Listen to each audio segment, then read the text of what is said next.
surf dito guys. Dito pala maganda mag surfing. Kung mahilig kayo guys dito mag surfing, napakaganda rito. Tiwi Albay, napadaan lang ako rito eh. So nakita ko lang na napakaganda pala.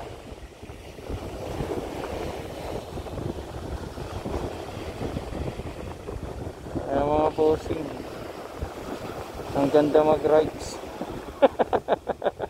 Ang ganda rin mag swimming. Bossing, ang ganda mag swimming. Super grabe. Ganda ng ano nila, beach nila. Ang luwang, round sun, tsaka ang lakas ng alon. Super lakas ng alon. Siguro dahil may papalapit na bagyo, pero malakas talaga yung alon, no? At yung lugar na yun, Pacific Ocean, ha? Ayan, no? Pacific Ocean na yan. Kaya yung alon, ang lalaki. Saka wala ako nakikitang nangingisda.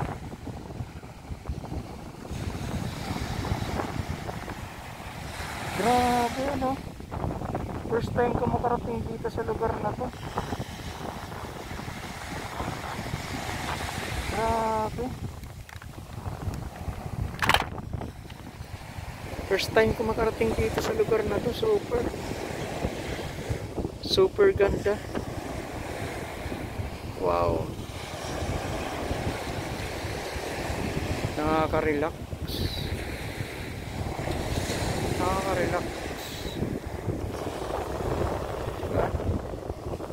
Ganda, diba?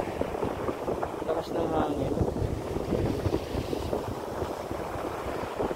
So guys, hindi na ako tumuloy dun guys sa Patitinan dahil malakas ang ulan dun, no?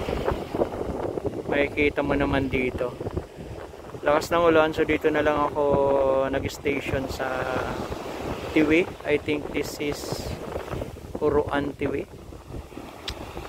So napakaganda, ang lalaki ng alon.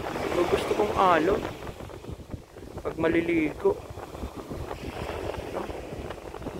Ang ganda, super ganda talaga. Grabe. First time in my life.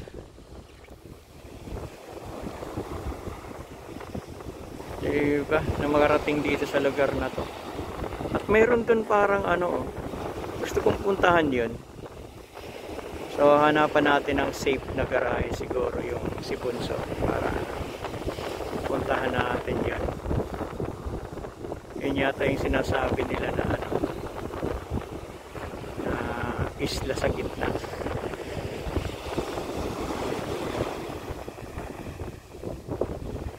Guys, sarap dito. Minsan napakasarap din naman talaga na abutin na tayo ng alon, no? Napakasarap din naman talaga na tumambay sa ganitong lugar, yung parang mag-isa ka lang o kaya may kasama, kakakwentuhan. Pero kung gusto mo yung parang mag-relax lang mag-isa, napakasarap dito. Napakasarap.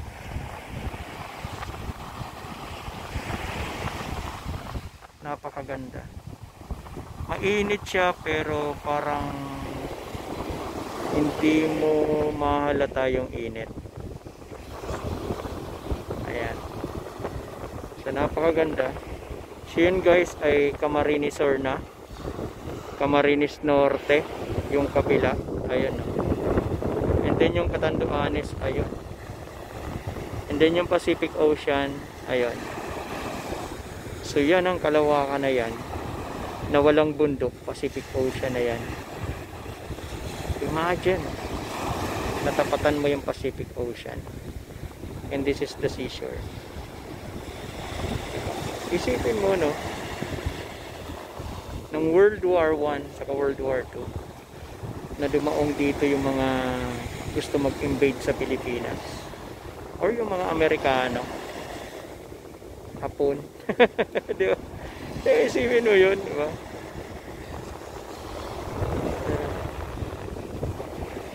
So yun, napakagandang mag-relax dito sa lugar na to kasi ang laki ng alon eh. Lapitan natin yung alon. Ayan guys,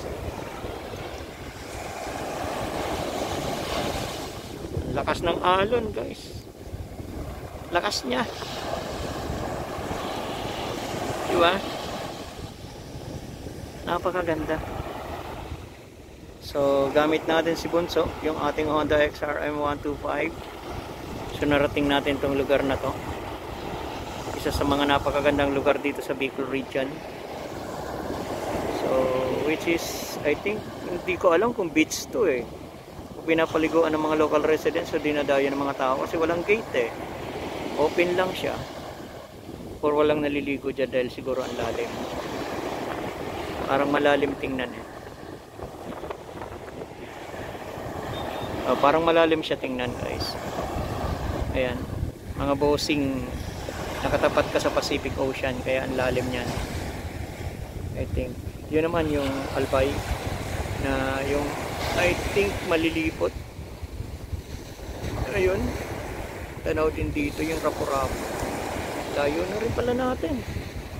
At ito guys ang namaganda, nakita na yung Mayang Volcano. Ayun o, ayan yung Mayang Volcano. Check natin yung Mayang Volcano. Ayan, ayan, yan yung Mayang Volcano. Tanaw din dito. Oh wow, diba? Ang ganda, Mayang Volcano. Yan, lalaki ng alon, no? Lalaki,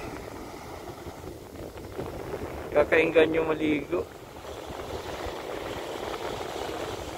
Guys, may mga naglalakad-lakad eh. Ganda pala rito. Ganda pala rito. Magsingsing iro, pwede pumunta. Ayan, zoom out natin. Ayan na, inabot na tayo ng ano, ng alon. So okay, this is J Motovlog, and ano muna natin to. Just Motovlog rides at iano natin to.